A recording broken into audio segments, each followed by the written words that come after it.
रायबंदर फेरीच्या धोक्याकडेन गाडयो भिरांकूळ पद्दतीन उदका लागीं रावल्लो एक व्हिडिओ आयला। फेरीत हालीं खूब गर्दी आसा।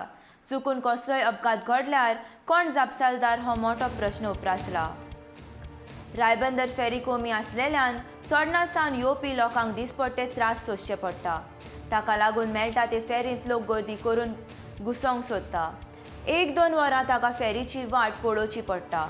लोक कामार वेळार पावना। सरकारान जाता तितल्या बेगीनूच हो प्रश्न सोडूंक लोकांक ह्या त्रासांतल्यान मुक्त करचे अशी मागणी थंयच्या लोकांनी केल्या।